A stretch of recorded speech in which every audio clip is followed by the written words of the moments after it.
One of the biggest compliments I get from my family is that I am a whimsical mom. And as a working mom, I am a firm believer that whimsy does not have to mean extravagant and it does not have to cost a lot of money. So here are more of the easiest ways that I whimsy max for my family. Swapping homework time for a study cafe. I think about the type of environment that I would work best in, so I'll light a candle, play some lo-fi. We have a cute little sign that I made for free on Canva, then printed at home and put it in a frame that we already have. And then I'll put out snacks and make homework time a much more pleasurable experience. We recently started doing a Celebrate You Day where we'll let one of our kids do a solo date with mom and dad. They get to pick the place that we go, the place that we eat, and then we'll stop for a sweet treat on the way home just because. We also do family living room sleepovers where we'll have movies and popcorn and I'll push all the couch pieces together to make a giant bed. And then we'll just make a big deal out of sleeping in the living room. And this is probably one of the lowest effort things, but it's honestly my kids' favorite. They are always asking, when can we have a living room sleepover? Can we have a living room sleepover tonight? This may be a little bit odd, but we will go look for Luna at night. My kids love the moon and watching her journey across the sky. And this likely stems from my love of outer space and the fact that they've been watching Bear in the Big Blue House. I also bought a really inexpensive telescope off of Amazon and we have all been getting a kick out of it. We will take our normal meal and do a picnic in the front yard with bubbles and music. I thrifted a VHS player and a bunch of movies so we can have more of a 90s summer. I've also been thinking about ways to increase the whimsy, so two things I'll be doing is first sending them snail mail.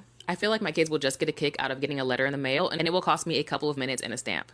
I've also been spending a lot of time thinking about how to build resilient kids. And I think part of it is teaching them to see and recognize the good in life. One thing I was doing was keeping a good things happen to me note in my phone. They don't have phones, they're little kids, so I'm thinking of keeping a good things happen to me poster. We'll have dry erase markers, we can reset it weekly, but I want everyone in the family to jot down every single day something good that happened to them. And at the end of the week, we can take a look at all the amazing things that happened to our family. Again, being whimsy and putting a little bit of magic into every single day for our kids does not have to take a lot of time or effort or money, despite what social media might show you, because a lot of what we see, the beautifully curated homes, the outfits, the perfectly planned activities, a lot of that is people who have the luxury of money and time to do that. And even if that is not our reality right now, we can still create a beautiful, magical, and whimsical childhood for our kids.